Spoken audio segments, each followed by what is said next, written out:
எல்லாத்துக்குமே என்னுடைய இனிய பொங்கல் தின நல்வாழ்த்துக்களுங்க. பாருங்க, பொங்கல் ஸ்பெஷலா இன்னைக்கு என்ன செஞ்சு காமிக்க போறேன்னா ஒரு லட்டு ரெசிபி தான் செஞ்சு காமிக்க போறேன். என்ன லட்டு அப்படின்னா திணை லட்டுங்க.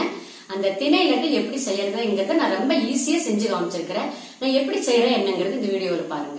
இந்த திணை லட்டுக்கு பாருங்க, ஒரு டம்ளர் குவிச்சு அளந்து திணை எடுத்து வச்சிருக்கிறேங்க. இப்ப நம்ம என்ன செய்யறோம் அப்படின்னா ஒரு பவுல்ல போட்டுக்கோங்க. போட்டுட்டு 2 தடவை நல்லா பிசைஞ்சு கழுவிடுங்க.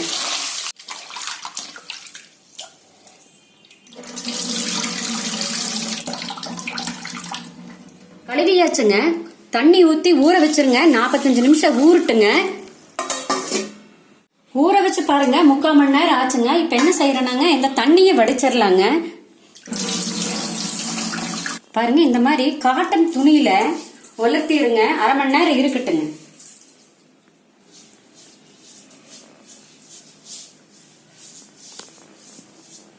பாருங்க, திணை உலர்த்தி 1/2 மணி நேரம் ஆச்சுங்க. இப்ப இது என்ன செய்யறோம்னா ட்ரையா வறுத்து எடுத்துக்கலாங்க தவால.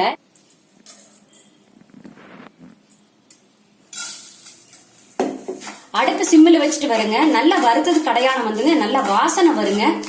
இந்த திணை வந்துங்க பொரிஞ்ச மாதிரி வரும். எதுக்கு இந்த திணை ஊற வச்சு லட்டு செய்யும் போது ஊற வைக்கிறது அப்படின்னா, பாருங்க, ஒவ்வொருத்தர் வந்துங்க திணை மாவுலயே செய்வாங்க. அது டேஸ்ட் வராதுங்க. இப்ப நம்மளே கழுவி இந்த மாதிரி செய்யும் போது நல்லா இந்த லட்டு வந்துங்க ரொம்ப சாஃப்டாவும் இருக்கு, நல்லா வாசனையாவும் இருக்குங்க, டேஸ்டாவும் இருக்குங்க. அதுக்குதாங்க ஊற வச்சு செய்யறது. எல்லாமே பொரிஞ்சிருச்சு, நல்லா வாசனை வருதுங்க. பாருங்க, இந்த மாதிரி உதிரி உதிரியா வரணுங்க. இந்த மாதிரி வறுத்துருங்க. திணை வறுத்தாச்சுங்க. நம்ம எந்த டம்ளர்ல திணை எடுத்தோமோ அதே டம்ளர்லங்க 1/4 டம்ளருங்க பாசிப்பருப்பு எடுத்துருக்குறேங்க. இதையும் ட்ரையா வறுத்துக்கலாங்க. பாருங்க, இது கூட ஏலக்காய் ஒரு 8 பீஸுங்க. இதையும் சேர்த்து ட்ரையா வறுத்துக்கலாங்க. பாசிப்பருப்பு பாருங்க பொன்னிறமா வறுத்தாச்சுங்க. இதெல்லாம் ஆறட்டுங்க. 3 டேபிள் ஸ்பூன் நெய் ஊத்திக்கோங்க தவால. இந்த நெய்யிலைங்க முந்திரி வறுத்து எடுத்துக்கலாங்க.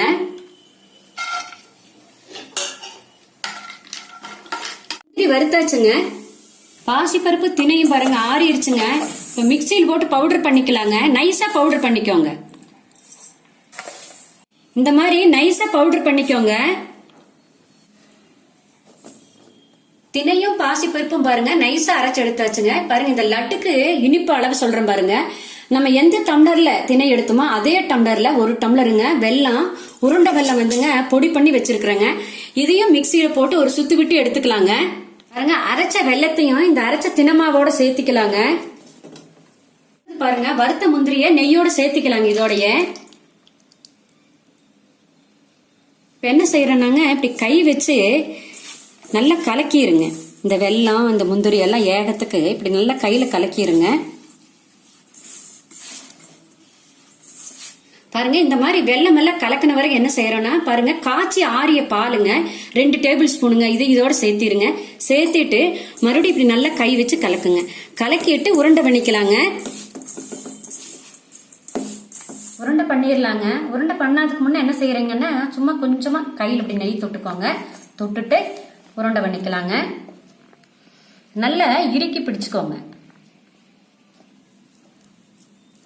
திணை லட்டு பாருங்க சூப்பரா வந்திருக்கு பாருங்க. லட்டுங்க அவ்வளவு வாசனையும் அவ்வளவு மனமா இருக்குதுங்க.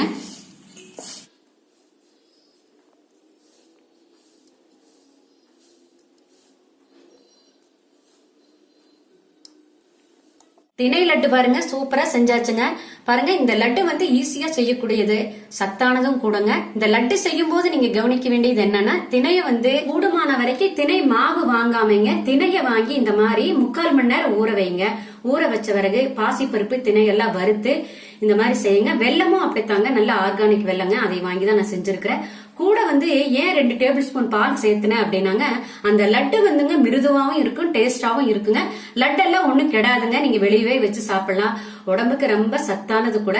நீங்களே இந்த மாதிரி ஒரு நாள் ட்ரை பண்ணி பாருங்க. ட்ரை பண்ணி பார்த்துட்டு உங்க கமெண்ட்ஸ் சொல்லுங்க.